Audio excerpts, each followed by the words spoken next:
Pangong was my next destination in Ladakh. It was an unusual trip for me in the sense that I did not travel solo and went with my friend Manish. We both had plans to capture the crossing of the lake by the local shepherds to get to their winter grazing grounds, so it made sense for us to go together. Pangong took a long time to freeze this winter. It froze only by the first week of February, and we went there on the 15th. The ice was still very thin, and the surface of the lake looked like a giant jigsaw puzzle with cracks all over. There were also these big holes on the ice. I think these are formed when some dark object like a pebble gets blown onto the ice.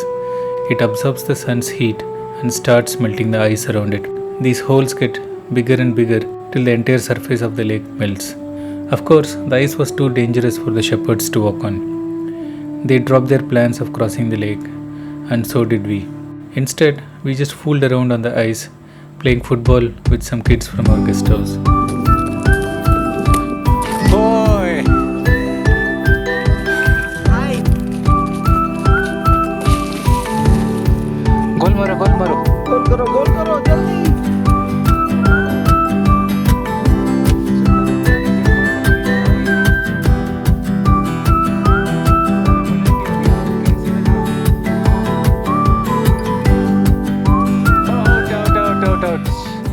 The highlight of the trip was attending a Changpa wedding at the Kakseth village.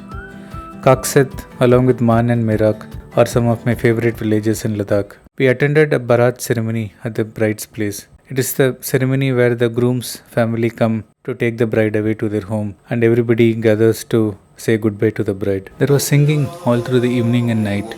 It is a oral tradition passed from generation to generation, and the villagers prefer to keep it this way by not recording the songs.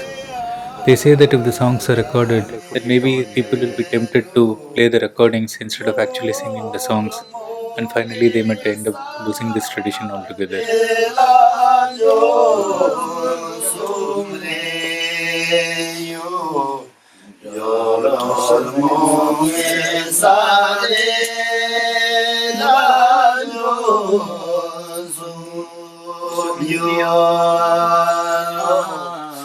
There was so much food at the ceremony.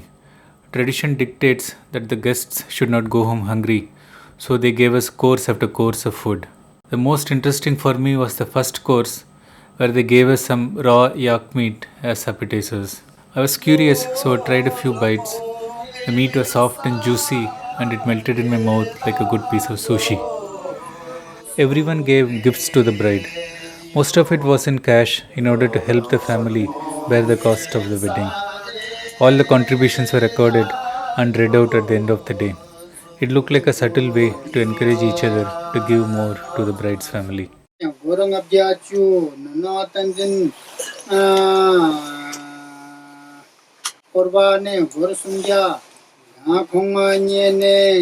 was a lot of drinking as well.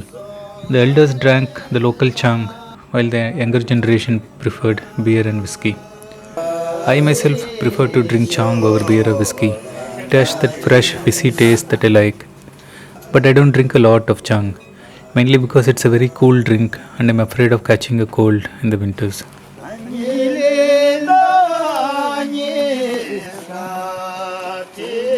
The next morning, it was time for the bride to leave home. She was handed over to the family of the groom and they escorted her to their village. They stopped at the edge of Kakseth for some puja and one final tea before getting on a vehicle and leaving for Man, which will be the new home for the bride.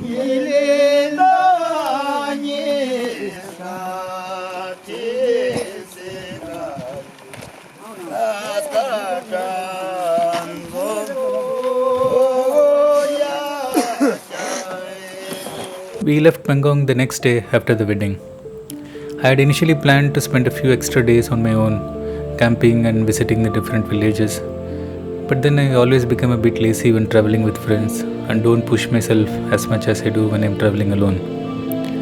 Overall, my trip to Pangong this year was good, but not as great as my trip back in the winter of 2015. I traveled alone that time and walked to each and every one of the villages along the lake, and I had such a great experience.